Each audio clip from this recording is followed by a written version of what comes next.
everyone. I'm Jill Bloom, publisher of Roofing Contractor, Walls and Ceilings, and Building Enclosure. Thank you everyone for joining us today on WCOnline.com, Facebook, LinkedIn, or whatever platform you consume your content. I am here today with Larry Williams, Terry Kastner, and John Nesse.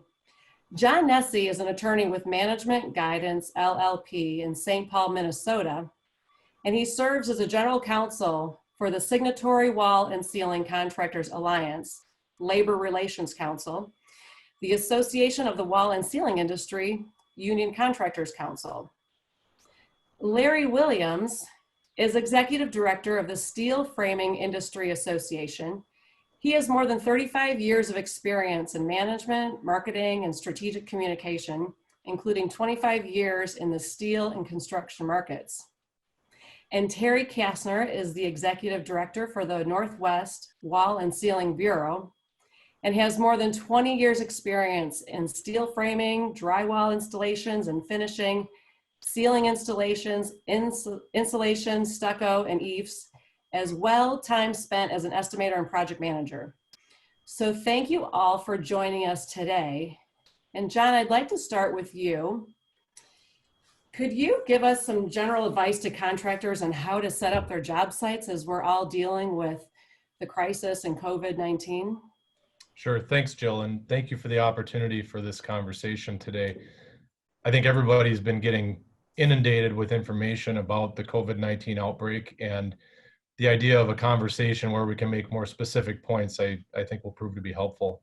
The calls that I'm receiving from employers are really wondering just what in the heck to do. And my initial response to just about every one of them is with general advice about strict adherence to hygiene and social distancing strategies on the job sites. It's incredibly important that contractors are employing those strategies and then talking about them. They need to be communicating about those strategies to their employees, to their customers, and reassuring everybody that everything is being done to keep them safe on the job sites. I think it's also important to reassure them that you're continuing to monitor the situation because this is such a fluid circumstance right now.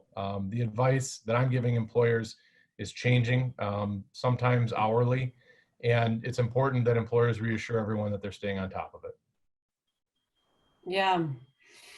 And what insight do you have to the advocacy efforts at the federal level? Sure, so I can offer that SWACA in particular has had its lobbyist working in Washington, D.C. incredibly hard over the last few weeks on this, and particularly over the last week or so. SWACA was involved in the FFCRA efforts a little bit, and more significantly, I think, on the recent stimulus bill that has been apparently negotiated but not resolved. What I can tell you is not only are we working individually and also collectively with the Construction Employers of America on those issues related directly to COVID-19, but also on issues that were existing before the COVID-19 outbreak, like multi-employer pension reform. That has been a part of the conversation throughout this. What is the impact going to be on multi-employer pension plans, and what can we do to prevent the issues that we're all anticipating will result from the fallout in the stock market. I don't expect to see that as part of the stimulus package that is imminent now, but everyone should understand that that has been a big part of the ongoing advocacy conversation at the federal level. Yeah, so how about some insight to the Families First Coronavirus Recovery Act? Sure. Big concern for a lot of employers. First of all, it applies to all employers that have 500 or fewer employees. The most recent guidance issued by the agencies indicates that that count will be made as of the date on which the employee requests the paid leave, and that is what the FFCRA provides, is paid leave, both for sick time and for family leave to care for a child whose school or daycare or similar facility is closed as a result of the COVID-19 outbreak. There is up to 2 weeks or 10 days of paid leave, which is 100% of the employee's pay. And then that amount is reduced if the leave is being used for family care. off the top of my head. I believe the maximum on that is $200 per day, and two-thirds, excuse me, of the employee's regular rate. That family pay is available for an extended period. Initially, that structure is available through the 2-week paid leave period. There's also a follow-on 10-week paid family leave period that's available only for the childcare purposes that I talked about earlier. The regulations have not been issued on the FFCRA as of the time of this conversation. We've gotten some guidance from the agencies, and so we have a general idea of what this looks like, but what we don't know is exactly how it's going to work when it's implemented. That information is continuing to be released very regularly by the agencies, and we're monitoring that so that we can provide updated guidance to employers about what they should expect. The thing I didn't mention, and the thing that is really important here, is that there is a reimbursement for employers 100% for all of the paid leave provided under the FFCRA. Doesn't mean it's going to be easy, but the mechanism for that is that employers can withhold the amounts provided under the FFCRA for paid leave from their payroll taxes. And then if there's not a sufficient amount there to withhold to effectively self-reimburse that amount, then there is an application with the IRS for a direct payment to the employer. The IRS anticipates that it will process those applications within 2 weeks of receiving them. Got it. Lots changing all the time, as you were saying. Right. But what do you see is the biggest union concern that you're hearing? Sure. So both from unions and unionized employers, I'm hearing job site safety as a major concern. That can be addressed first and foremost with those job site controls that I kind of referenced earlier, the hygiene and social distancing strategies, things like worker education about hand washing. As basic as that sounds, it remains incredibly important. Careful attention to job site toilet facilities, hand washing facilities, making sure that they have soap and hand sanitizer available, for example.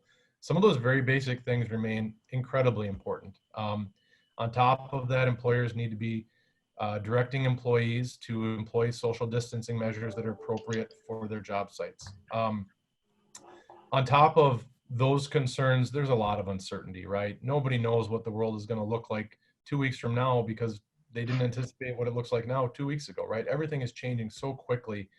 And so in areas where the collective bargaining agreements are expiring this spring, what's going to happen with those? If you've got an April 30th or May 31st expiration date, what are you going to do? Are you going to go into a normal bargaining process? The answer is probably not, because you can't meet in person right now. And that's going to complicate a lot of things. So as we move forward, I think the number one concern is going to remain that uncertainty, and how we address that is going to be very influential on how we come out of this as an industry. Yeah, everyone's on pins and needles for sure. What do you think is really the top emerging concern that you're hearing? I'm getting a lot of questions about shelter in place, stay at home orders. Those exist in many states or cities right now. If they aren't in place for your state or city right now, there's a likelihood that there's one coming.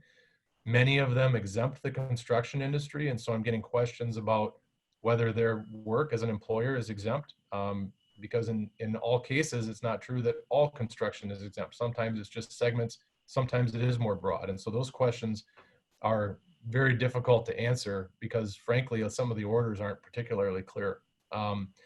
The other one is how to respond in a situation where an employee is sick at work, right? I'm just starting to get those questions from employers that are encountering that. The Centers for Disease Control and Prevention, the CDC, has some pretty good advice out there for employers about how to deal with that. Unfortunately, it depends lawyer kind of answer. It will depend a lot about how that employee was working with other people, which is going back to those social distancing measures. Those are important not just for the safety of your employees, which is of course first and foremost. It's also important to ensure that your operations continue, because if you end up with an employee who's sick on the job site and you didn't have social distancing measures in place, you're probably going to have to disclose to those other employees that they were exposed. And there's also a likelihood that they're going to get sick, and you don't want to lose manpower if you can actually still employ those folks. And so those social distancing measures are important for a variety of reasons, employee safety and continuity of business operations being first and foremost, paramount, excuse me. Sure. Well, Terry, let's jump over to you. You know, you're in the Pacific Northwest. What is happening there, especially since Washington State is pretty much ground zero? Hello, Jill. Thank you for having me. Yes, Seattle is ground zero. You know, when this first started up, goodness gracious, I guess about a month ago, and everything we were hearing from the media basically made it sound like it was just a strain of the flu and it wasn't going to be a serious problem. Nothing as serious as its typical flu that comes through. And then we had the coronavirus hit our Life Center facility up here in Seattle. And it seems like have been over 30 people that have died from the coronavirus in that facility. So it really put a big emphasis on Washington State about what we need to do, and we need to act quickly to do things. So it's been rather interesting. We had the governor come on and address the state Monday night and basically put a stay at home, stay safe in place, which is similar to the shelter in place that California has done too. And it's appropriate, but it also added a little bit of confusion as far as our contractors go, because as John was mentioning, essential type projects, essential services are exempt from the stay home, stay in place. But the confusion lies in what projects, construction projects, are considered to be essential projects. We're hoping that by end of day today, possibly, and hopefully no later than this Friday, we have some kind of clarification on exactly which projects will or will not be continuing or which ones will be closing down. We did hear yesterday in response to the governor's address on Monday night that a number of general contractors were shutting down job sites. That was only 2 general contractors that I've heard of as of this morning, but I think more will follow. But again, I think clarification has to come on what type of construction projects are considered essential. Supposedly any project that would, when it's completed, provide essential services could be considered an essential project. But there again, we're not quite sure. But again, what John was saying is this all leads to continuing those projects, and we have to absolutely maintain as much safety and procedures to prevent the spread of coronavirus on those job sites as absolutely possible. When the call came out a week and a half ago for contractors to donate N95 masks to the medical facilities, our contractors stepped up and they did that. What ended up happening now, of course, is we have a shortage on job sites of N95 masks. And I think N95 masks are one of the most important things that we can have on the job site. We've got our PPE, we've got our hard hats, we've got gloves, we've got safety glasses, but now we're absent the N95 masks. And if you can imagine reporting to work in the morning on a 50-story building and riding up in a man lift, and you're packed in like sardines, having a social distancing of 6 feet is impossible.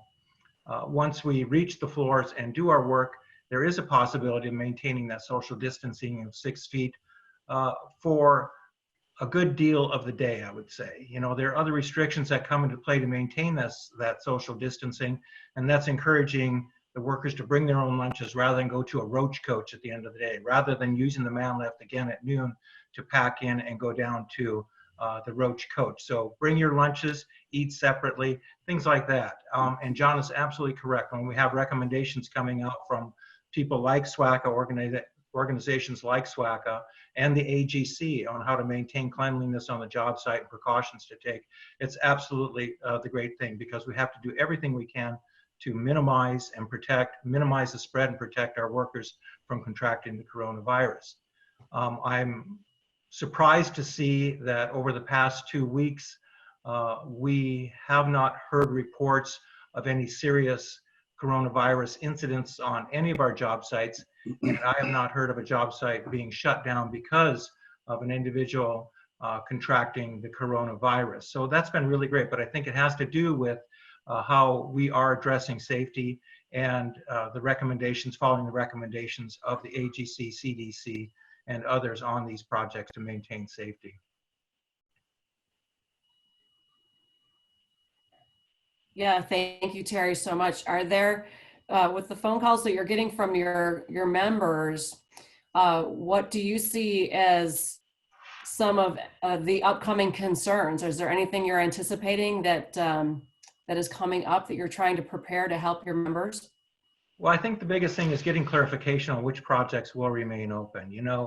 Um, Mhm. we work for a reason, and that's to make money to put food on the table for our families. So, our workers that are going to be staying at home, of course, there's a great concern about how are we going to continue to put food on the table. For our workers that are going to be working at these essential projects, there's also the concern, how do we stay safe and protect our families when we do go home? I think we have to do everything we possibly can at those facilities, because just because it's an essential facility or an essential project does not mean that we can arbitrarily expose our workers to the coronavirus, or not follow the recommendations of the CDC or others and making it as absolutely safe as possible. But going back to those workers that have been laid off, as you can well imagine, there's a lot of uncertainty on their part about where's the money going to come from. The state so far in Washington has taken some great action, I think, about making unemployment benefits immediately available to our workers. And I hear that the federal government is looking at increasing unemployment benefits to the amount of, and I'm not sure, but I heard $600 additional per week. When you get into that thing, it eliminates some of the uncertainty, some of the concern that our workers may have about providing food to the family. So if we can take care of those types of things, I think then we can weather this storm rather well. But actually working on the projects, again, do everything we can to protect our workers and let them know what we're doing, what steps we're taking to protect them too. I think the access of N95 masks for the medical profession is absolutely critical, but for our workers on construction sites, absolutely critical too, because there isn't going to be 100% ability to maintain that 6-foot social distancing. I mean, you look at what the grocery store clerks, I would hate to be a grocery store clerk. They've got it worse than anybody at this time. And what type of PPE do they typically have? None. But again, I think it's important, critical that we have N95 masks as well as our other PPE on job sites to keep our people safe. And again, let them know what we can do to keep them safe. Yeah, it's good. Thank you for all you're doing with NWCB. Larry, what is happening in the Mid-Atlantic today? Well, Jill, thanks for the opportunity to be here with Terry and John. I think the ancient curse is, may you live in interesting times. And I don't think they get much more interesting than this. In the Mid-Atlantic, you see kind of a couple of different scenarios playing out in places like New York that have been particularly hit hard with the cases of infections. You've seen a number of projects being put on hold, or a couple of job sites being shut down, and the types of buildings, types of projects across the board, everything from multi-occupancy to educational to civil and civil engineering projects, and other places like Virginia and Maryland and that haven't seen as many cases. You haven't seen the industry react as strongly, and in fact, where you do see some projects going on hold or being shut down, they tend to be infrastructure related as opposed to structures. So I think probably the biggest concern is that we've seen is the application of what the definition of an essential industry. That's been one of the things that we've been working on with some industry partners here over the last week, is to try to make sure that there is some clear definition, that construction is identified as an essential industry. But to date, the individual states have issued a patchwork quilt of rulings, guidelines that have different ways of allow different interpretations of an essential industry. And so we're working, especially in places like states like Pennsylvania, where we think that we could be more adversely affected, are as higher than other places, particularly working in those states to make sure that there's some clarity. But it's a big country, and there's a lot of work to do. And we're not we're trying to do this not just for the short term, because people need to know how they're going to be affected by some of these government orders, but also the long term, looking at over the next 3 or 4 months, and depending on how long this event lasts, being able to make sure that our member companies are in a position where they can step back in and resume full operations as before. Are you seeing the price of steel impacted at all by coronavirus? Well, steel, price of steel is really kind of a function of demand, right? And already the Institute of Supply Managers, we're seeing kind of a slowdown in some manufacturing demand in January and February, and we're forecasting the same thing for March. So I think that the demand was already on the way down. And as the economy contracts over the next 3 or 4 months, I think that you can expect capacity utilization of steel mills to also decline. Over the last year, it's been over 80% capacity utilization, which is it's a healthy threshold for steel mills. It has just gone below 80%. We see some of the steel mills starting to calibrate their operations a little bit to what they expect to be a decline in demand. But you have many factors that have already been at play in the market over the last 6 months to a year. You've had the pace of the Chinese recovery, the oil price war between Russia and Saudi Arabia. Health and manufacturing will affect what happens with the price of steel, as well as moves by steel producers and distributors. And then in the middle of all of that, throw this coronavirus. This is truly the definition of a black swan event. And with all of those factors at play, it's impossible at this point to predict what's going to happen with steel prices. So, Sure. What resources do you have on the SFIA website that could help your members? yeah, we're organizing that right now. We're going to do a survey of our members. It goes out tonight, try to get a quick assessment of where everybody is. And from there, we'll be able to determine what is really needed. There's a lot of advice, guidance, information now just being pushed out into the marketplace. Our focus has been on this essential industry a definition. And then as we get a little bit better idea of what the needs of the members are, then we can focus on those. My sense is that, again, there's a lot of good information being put out there by the ADC and the CDC. So we have a lot of good organizations that are pushing that out to their members. We want to be able to find that place that is perhaps underserved in terms of information and then fill that gap. Well, John, I got another question for you. Is there a workaround if anybody is having an issue trying to get themselves considered or being viewed as an essential worker? Are there letters that you have on any of the websites that you know of? What can they do if they're having an issue going to work? So one of the things that some orders require is that the individual worker carry a note with them effectively that states the fact that they're an essential worker. Even in states or cities where there's an order in place that does not require that, it might be a good idea to have employees carry such a note. It's impossible for me to give specific advice to a group of employers about this, but I can tell you that there are sample notices out there. SWAC has distributed one to its members that's being used in Ohio. And if there is such an order in your market, it wouldn't be a bad idea to at least consider giving employees that kind of a note so that they know they're an essential worker, and anybody that asks them about it can at least be demonstrated with some objective evidence that they are an essential worker. I will add too, Terry and Larry and I all have talked about this essential workforce issue. There's advocacy going on at the federal level, and I think Terry and Larry both alluded to this. There's advocacy going on at the federal level to try to get a unified standard in place, because the patchwork effort that the states and cities are undertaking is obviously well-intentioned and arguably very necessary. What would be helpful is a more universal definition that works for industry. And there's a lot of different groups advocating on that right now. SWAC is among them.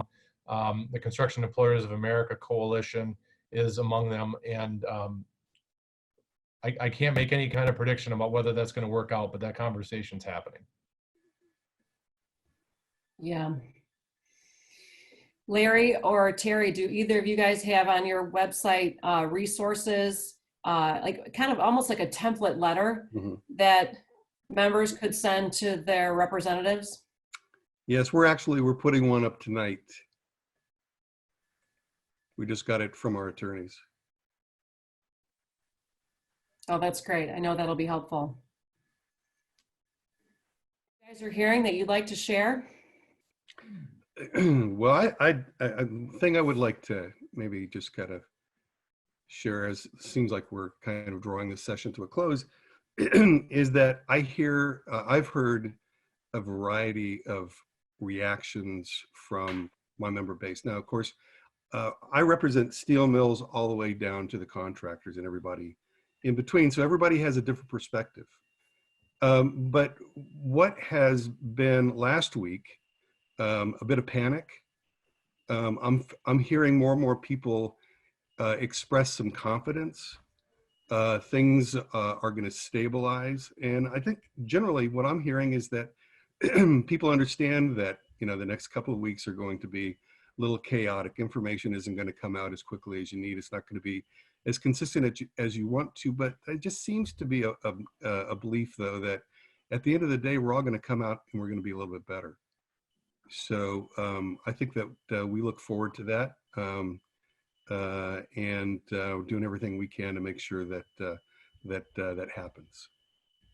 A great comment, Larry. I will add, just to kind of double down on that, the best thing that any contractor can do right now is to focus on their day-to-day operations. That's the thing that you can control.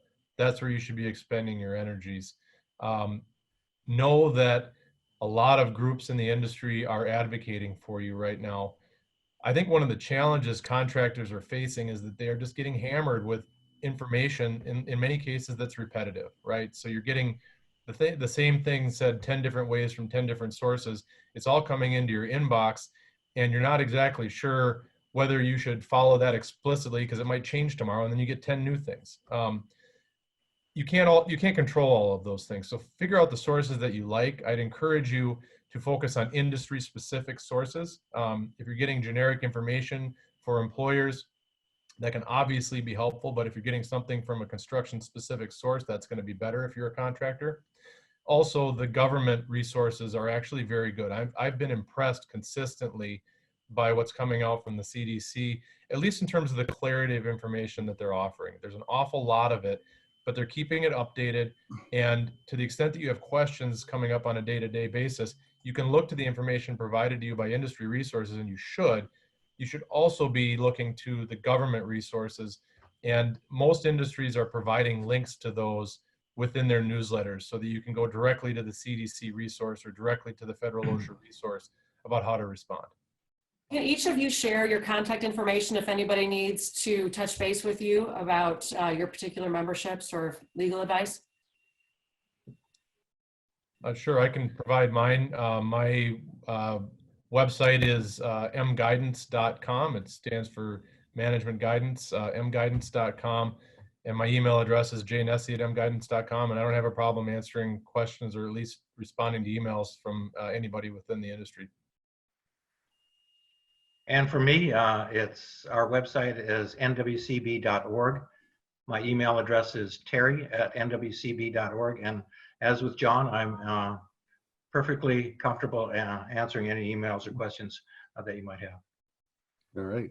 And our website is cfsteel.org for coldformsteel.org. My email address is williams@steelframingassociation.org, and we're at your service, especially at this particularly difficult time. Jill, if it's Well, all thank- right, before we Go ahead. close, let me plug if it's all right, Jill, before we close, let me plug my client's website, SWACA.org has a news blog. So if you go to the news and information section on SWACA.org, SWACCA.org, that blog is being updated very regularly with breaking information. And so the communication method that SWAC is employing is we're providing critical information to members directly in their inboxes through a newsletter format. But for developing issues, things that aren't quite as certain right now, that's being posted to the news blog and Twitter so that members have access to the information, and that's all available publicly. There's access to that developing information to the extent you want to spend time on it. But you've got those critical resources coming directly to you in your inbox. Nice. Yes, thank you very much. Again, thank you, gentlemen, and thank you to everyone watching, and we look forward to talking again soon. Thank you, Joe. Thank you, Joe.